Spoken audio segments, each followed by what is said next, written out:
Hey everyone, welcome back to the channel. Today, we're diving into one of the most unsettling mysteries hidden in an old photograph. A wedding picture from 1906 that seemed absolutely perfect, until someone looked a little closer at the groom's hand. What they discovered changed everything we thought we knew about this couple's story. If you enjoy mysteries like this, don't forget to leave a like. It really helps the channel grow.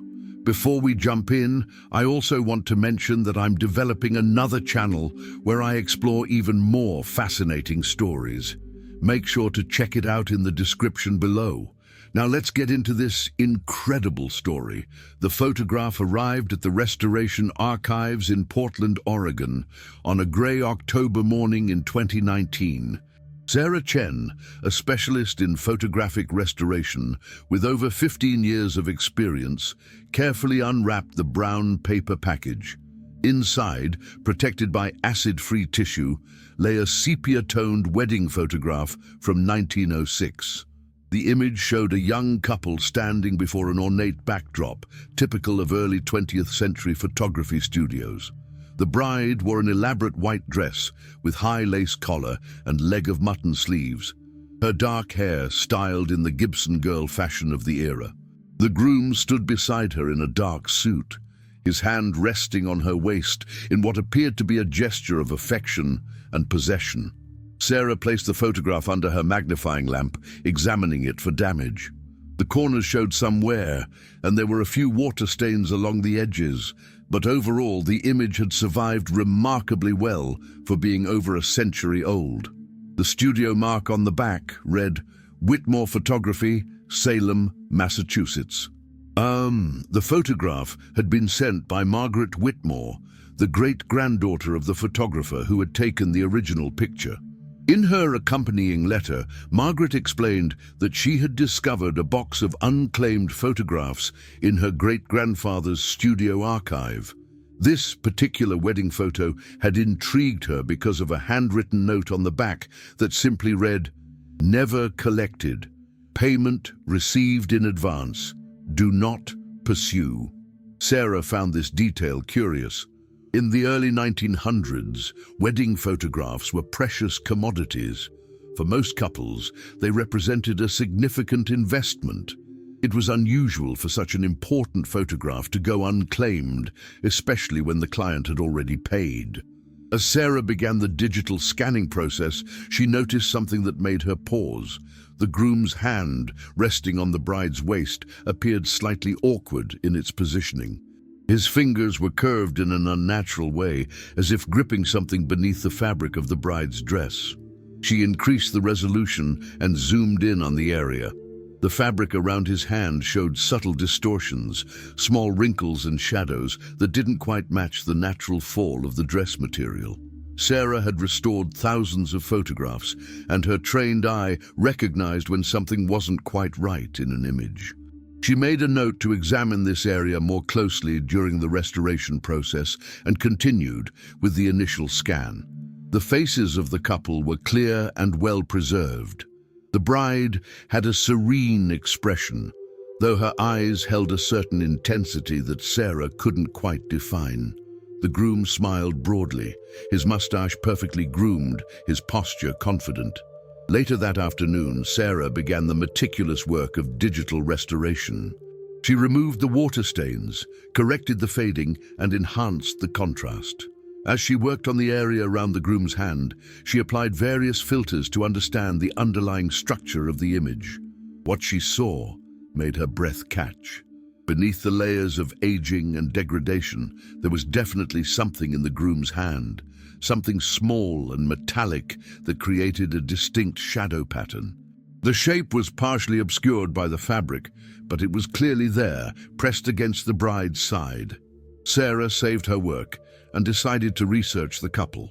The studio mark gave her a starting point. She contacted the Salem Historical Society, explaining that she was restoring a photograph from the Whitmore studio and asking if they had any records of weddings from 1906. The response came 2 days later. The Historical Society had found a newspaper clipping from the Salem Evening News, dated October 1906, that mentioned a wedding at St. Peter's Episcopal Church. The article was brief, noting that Thomas Ashford, aged 28, a clerk at the local bank, had married Miss Catherine Rothwell, aged 22, daughter of a prominent local merchant. But there was another clipping, dated 3 weeks later. Sarah read it with growing unease. Local bride missing. Catherine Ashford, recently married, has not been seen since November 2nd. Her husband, Thomas Ashford, reports that she left their home on High Street claiming she needed to visit her mother, but never arrived. The family is deeply concerned and asks anyone with information to contact the police. Sarah searched for follow-up articles, but found nothing conclusive. The trail went cold. Catherine Ashford had simply vanished. If you're enjoying this story so far, leave a like and subscribe to the channel. It really helps me continue bringing you these fascinating mysteries. Sarah returned to the photograph with new perspective. She stared at the groom's hand, at that strange grip beneath the fabric. She enhanced the image further, adjusting the contrast and brightness to reveal every possible detail. The metallic object became clearer. It was small, cylindrical, with what appeared to be a decorative handle. Sarah's pulse quickened as recognition dawned. The shape and size were consistent with a late Victorian or Edwardian-era item that would have been common in 1906. It looked like a straight razor. The groom was holding a straight razor against his bride's side during their wedding photograph, concealed beneath her dress. Sarah sat back in her chair, her mind racing. Why would someone do this? Was it a threat, a symbol of control? Had Catherine known it was there? She looked at the bride's face again, at that intense expression she had noted earlier. Now it took on a different quality. Was that fear in her eyes? Or was Sarah reading too much into a century-old photograph, influenced by the knowledge of Catherine's disappearance? The restoration was technically complete, but Sarah couldn't bring herself to simply return the photograph to Margaret Whitmore without investigating further.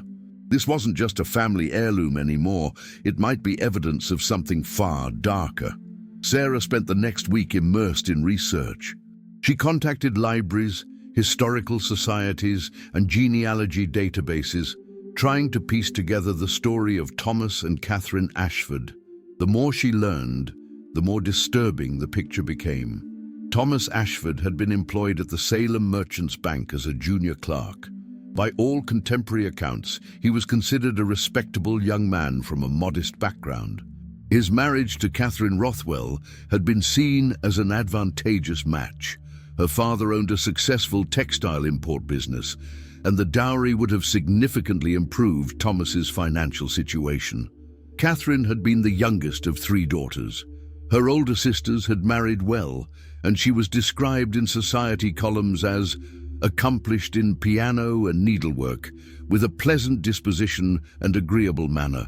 Their courtship had been brief, only 4 months from introduction to wedding. This wasn't unusual for the era, but Sarah noted that several diary entries from Catherine's sister, Eleanor, mentioned concern about the haste of the arrangement. One entry, dated August 1906, read, "Father is quite insistent about Catherine's engagement to Mr. Ashford. I wish Catherine seemed more enthusiastic about the match, but she says little on the subject." The wedding had taken place on October 15, 1906. The photograph had been taken at the Whitmore studio 2 days earlier, on October 13th. Catherine disappeared on November 2nd, only 18 days after the wedding. Sarah found the police reports archived in the Salem City Records. The initial missing person report had been filed by Thomas himself. He claimed that Catherine had left their home around 10 in the morning, saying she wanted to visit her mother. When she didn't return by evening, Thomas had gone to the Rothwell house, only to discover that Catherine had never arrived. The police had conducted a search. They interviewed neighbors, searched the route between the Ashford residence and the Rothwell home, and questioned Thomas extensively. But no evidence of foul play was found, and no body was ever discovered. The case remained open for 2 years before being officially classified as a cold case. Thomas Ashford had moved to Boston in 1908, where he remarried in 1910. He died in 1945, never having spoken publicly about his first wife's disappearance. Sarah contacted Margaret Whitmore again, asking if she could share the restored photograph along with the historical information she had uncovered. Margaret was shocked by the revelation about the razor. "My great-grandfather never mentioned this photograph specifically," Margaret wrote back. "But my grandmother once told me a story about how he refused to develop certain photographs because he said he could see darkness in them. She thought he was being superstitious, but now I wonder if this was one of those photographs." The note on the back, "Never collected, payment received in advance, do not pursue," took on new meaning. Had the photographer recognized something wrong in the image? Had he tried to warn someone? Sarah decided to consult with a forensic psychologist who specialized in historical cases. Dr. Raymond Foster agreed to examine the photograph and the historical context. Dr. Foster spent an hour studying the image before offering his analysis. "The positioning of the razor suggests control and threat," he explained. In Victorian and Edwardian culture, wedding photographs were highly staged and symbolic. Every element was carefully considered.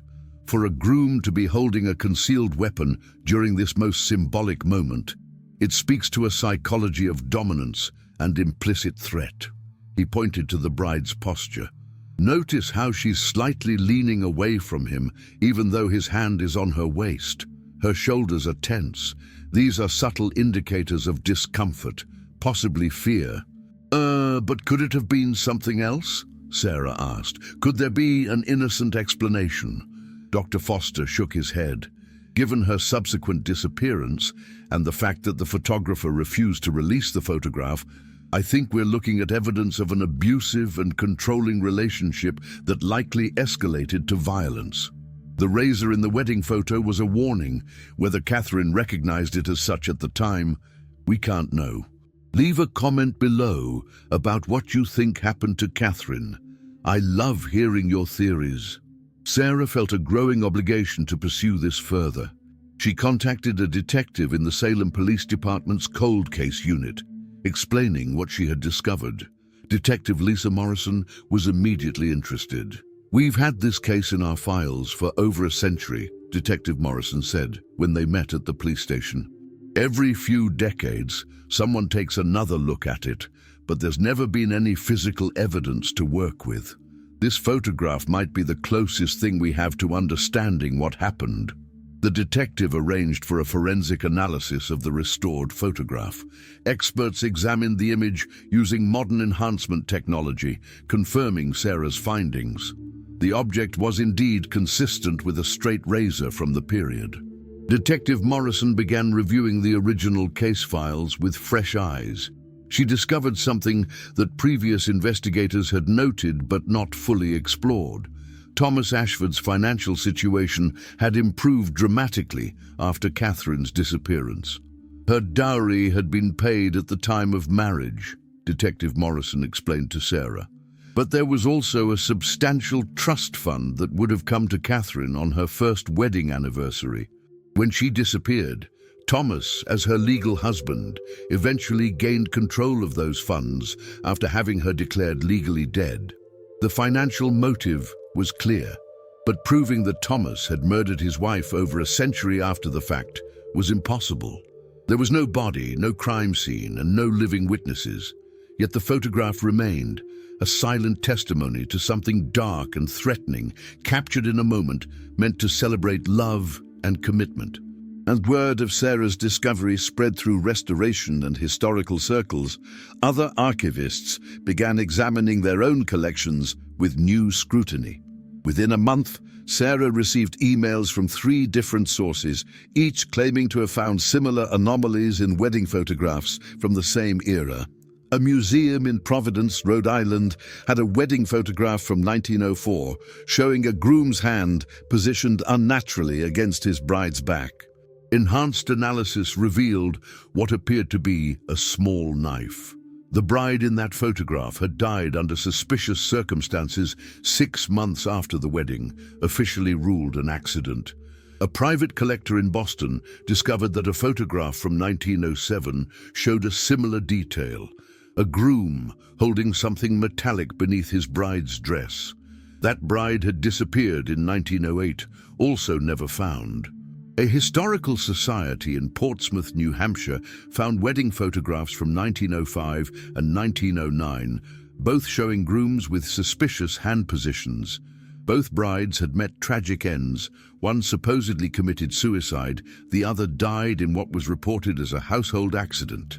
The pattern was undeniable and chilling. Sarah organized a meeting with Detective Morrison and several other law enforcement officials who specialized in historical crimes. They gathered at the Salem Historical Society to examine all the photographs together.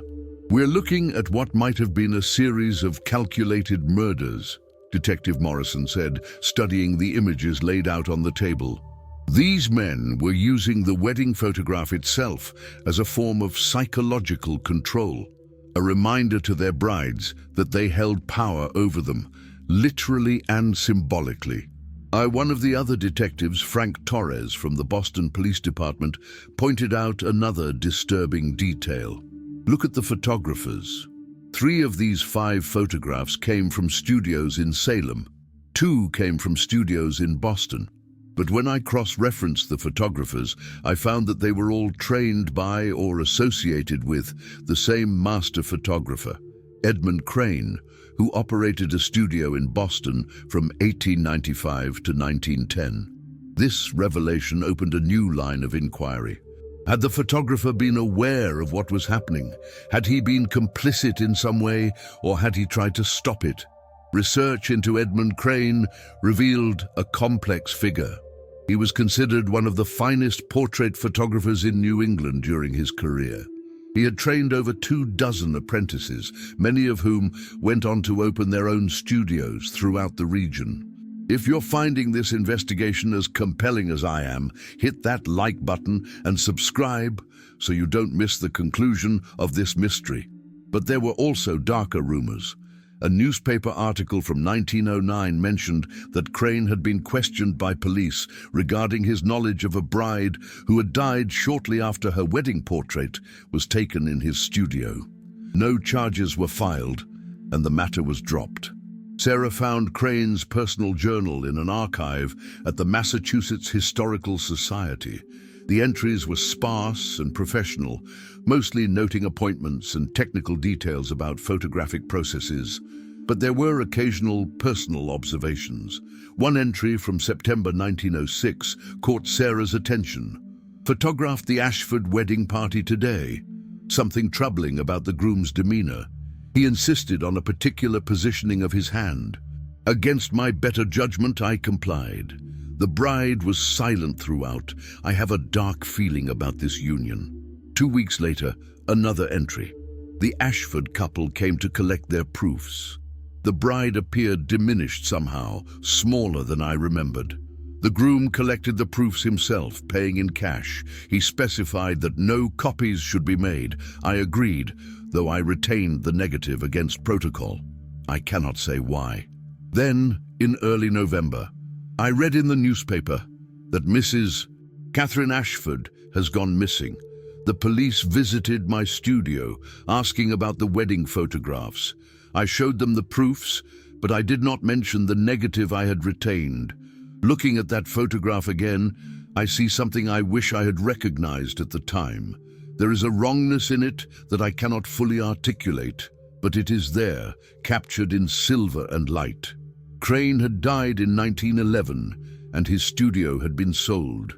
The new owner had discovered boxes of old negatives and photographs, including the unclaimed images from various weddings.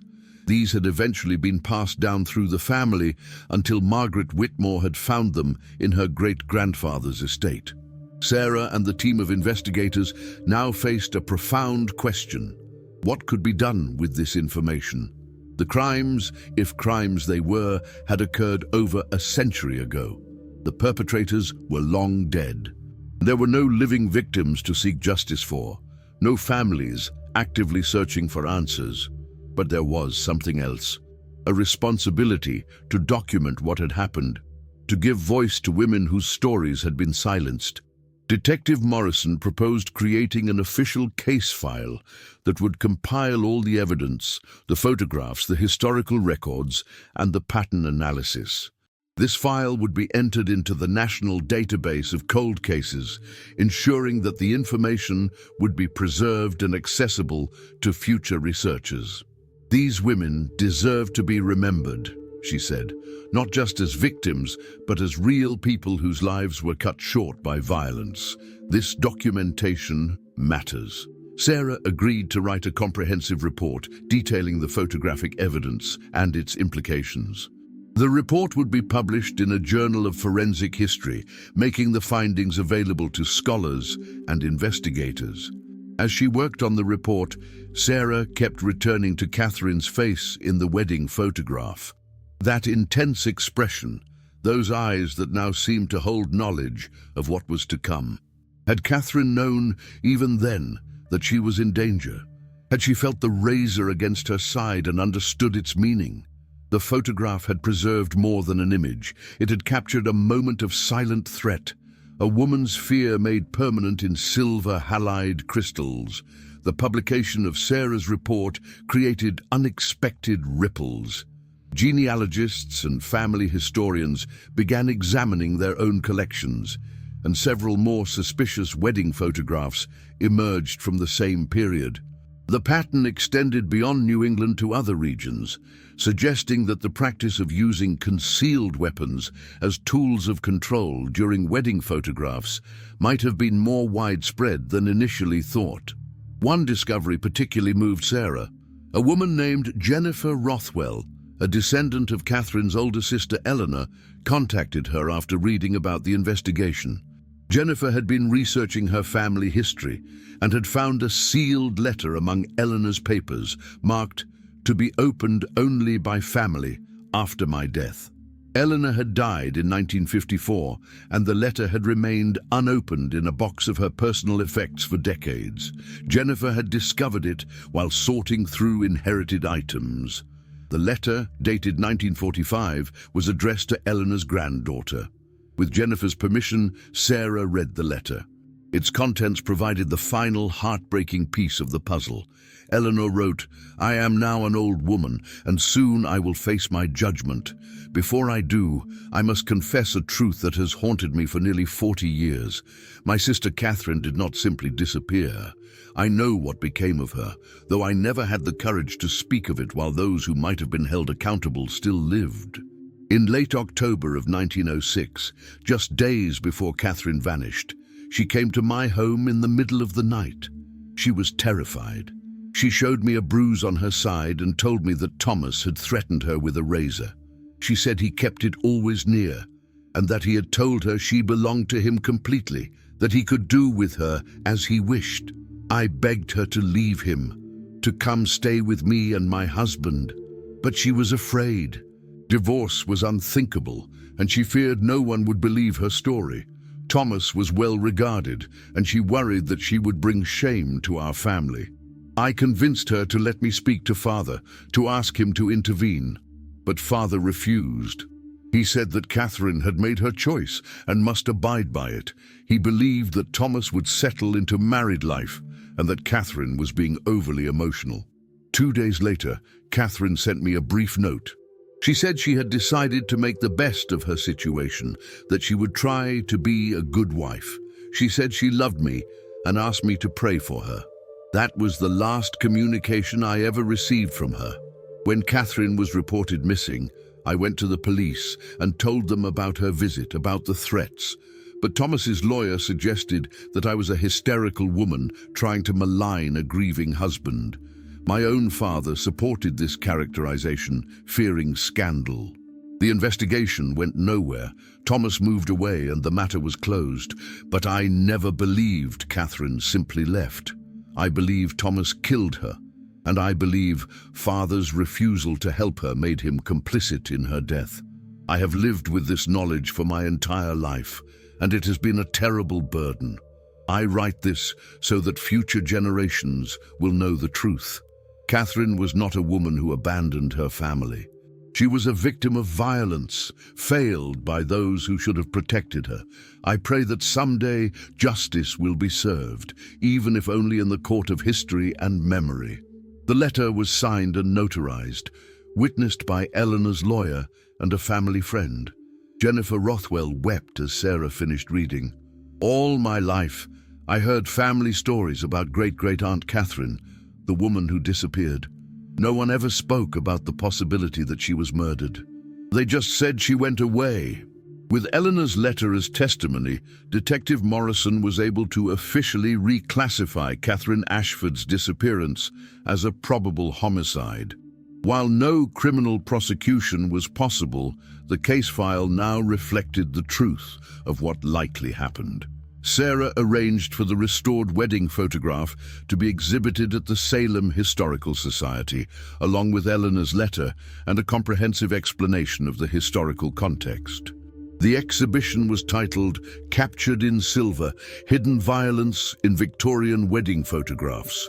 The exhibition included photographs of Catherine before her marriage, diary entries from the period, newspaper clippings, and expert analysis of the photographic evidence. It drew significant attention, not just from history enthusiasts, but from domestic violence advocates who saw in Catherine's story a reflection of struggles that continued into the present day. One visitor to the exhibition, a woman in her 70s, spent nearly an hour standing in front of Catherine's wedding photograph. When Sarah noticed her, she approached gently. "Did you know her?" Sarah asked, though she knew it was impossible. The woman shook her head. "No, but I recognized something in her eyes. My grandmother was married in 1922, and there was violence in that marriage. No one spoke of it. She just endured. Looking at this photograph, I wonder how many women's stories have been lost because no one was willing to listen or to look closely enough." Sarah realized that the significance of Catherine's photograph extended far beyond one historical mystery. It represented countless untold stories of women trapped in dangerous situations, their suffering minimized or ignored by those around them. The photograph had become evidence not just of one crime, but of a broader failure, a society's unwillingness to protect its most vulnerable members. Months after the exhibition opened, Sarah received an unusual email. It was from a man named Robert Ashford, a great-grandson of Thomas Ashford's second marriage. He had read about the investigation and wanted to share something he had found in his grandfather's papers. Sarah met with Robert at a coffee shop in Boston. He brought with him a small leather journal that had belonged to Thomas Ashford. "I found this when I was clearing out my father's attic," Robert explained. "I never knew much about Thomas's first marriage. In our family, it was treated as if it never happened. Reading this journal, I understand why." The journal covered the period from 1906 to 1908. The entries were sporadic and often cryptic, but certain passages made Sarah's blood run cold. October 1906. "Catherine understands now the nature of our arrangement. She is willful, but she will learn obedience. I have made clear to her the consequences of defiance." November 1906. "The matter is resolved. I am free to begin anew. The family asks questions, but they cannot prove anything. I am regarded with sympathy, a wronged husband abandoned by an unstable wife. It is almost amusing." December 1906. "I dream of that room sometimes. The look in her eyes when she realized what was happening. There is power in that moment, a power that ordinary men never know." The journal continued with similar disturbing hints, but never explicitly confessed to murder. Thomas wrote about his move to Boston, his courtship of his second wife, and his growing business success, all built on the foundation of Catherine's dowry and trust fund. The final entry from 1908 was the most chilling. "I keep the photograph locked away, though I look at it sometimes. It reminds me that I'm not bound by the rules that govern ordinary men. I held her life in my hands once, captured in that moment by the camera. In a way, I hold it still. Robert Ashford looked shaken as Sarah finished reading. "I feel sick knowing I'm related to this man. What he did to Catherine, it's unforgivable. I wanted you to have this journal because I think it's important that people know the truth." Sarah added the journal to the case file in the exhibition. It provided the clearest window yet into Thomas Ashford's psychology, confirming what the photograph and Eleanor's letter had suggested. But one question remained unanswered. What had Thomas done with Catherine's body? Detective Morrison had expanded her investigation, using modern ground-penetrating radar and other technologies to search properties that Thomas Ashford had owned or had access to in 1906. The search focused on the house on High Street, where the couple had lived briefly, as well as several other locations around Salem. After weeks of searching, the team found something. Buried beneath what had been a garden behind the High Street property, they discovered human remains. The bones were sent for analysis, and DNA testing was conducted using samples provided by Jennifer Rothwell and other Rothwell descendants. The results came back several months later. The remains were those of a young woman, approximately 20 to 25 years old, who had died around 1906. The DNA was consistent with the Rothwell family line. Catherine had been found. Further analysis revealed evidence of trauma to the bones consistent with knife wounds. She had been buried wrapped in what appeared to be household linens, suggesting that the burial had been hasty and improvised. If you've made it this far in Catherine's story, please leave a comment below sharing your thoughts. These historical cases matter, and your engagement helps ensure they're not forgotten.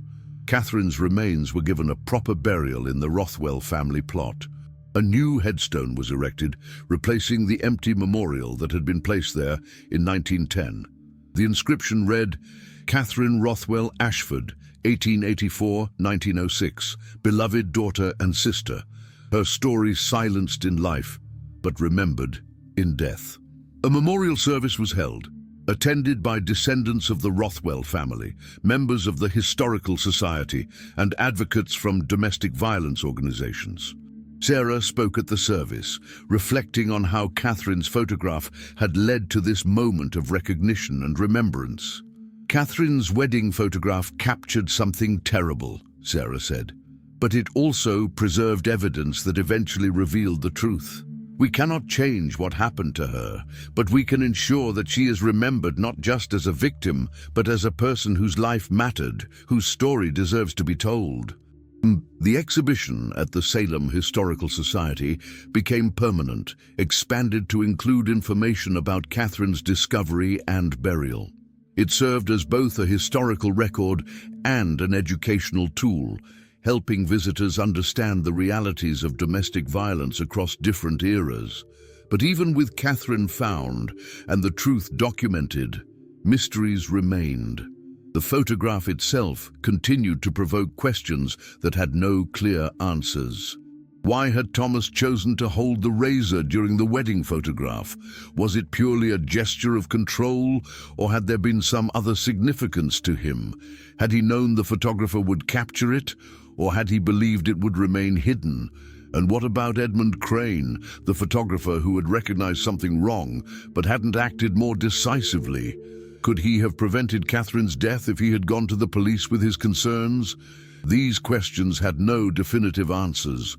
They existed in the space between what could be proven and what could only be inferred, a space where historical mysteries often resided. Sarah continued her restoration work, but she approached each old photograph differently now. She looked more carefully at the details, at the body language and positioning of subjects, at the small anomalies that might reveal larger truths. She wondered how many other photographs existed in archives and attics, holding secrets that no one had yet discovered. How many other stories waited to be uncovered, voices waiting to be heard across the decades? The photograph of Catherine and Thomas Ashford had become something more than evidence of a crime. It had become a reminder that images could bear witness, that careful observation could reveal what had been deliberately hidden, and that the past was never truly silent. It only waited for someone willing to listen. Years later, Sarah would sometimes take out the restored photograph and study it. Catherine's face, preserved forever at 22, looked back at her, that intense expression, those knowing eyes. Sarah liked to imagine that Catherine would be glad her story was finally told, that the truth had emerged from the shadows where Thomas had tried to bury it.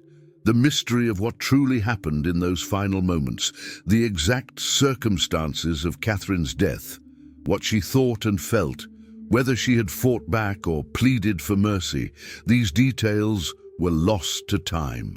The photograph couldn't answer everything, but it had answered enough. It had given Catherine back her voice, her story, her place in history. And perhaps that was the most important mystery it had solved, not just how she died, but that she had lived, that she had mattered, that she would be remembered. The photograph remained on display at the Salem Historical Society, a silent witness to tragedy and truth. Visitors came to see it, to look at the groom's hand and the barely visible shape of the razor beneath the fabric, to see Catherine's eyes and wonder what she knew, and the mystery, the question of what really happened in that moment when the photograph was taken, what passed between Catherine and Thomas, what she felt and feared. That mystery remained suspended in silver and light, never fully resolved, never completely explained. Some mysteries, Sarah had learned, were meant to remain mysteries, not because the truth couldn't be found, but because the truth was complex and human and impossible to fully capture, even in a photograph, even after a century of investigation. Catherine's story had been silenced for over 100 years. Now it was told, and perhaps that was enough. If you enjoyed this deep dive into Catherine's tragic story, please leave a comment below sharing what you think about this case. I love reading your thoughts and answering your questions. If you haven't subscribed yet, make sure to hit that subscribe button and turn on notifications so you don't miss future videos exploring more hidden mysteries and forgotten stories from the past. Thanks so much for watching, and I'll see you in the next video.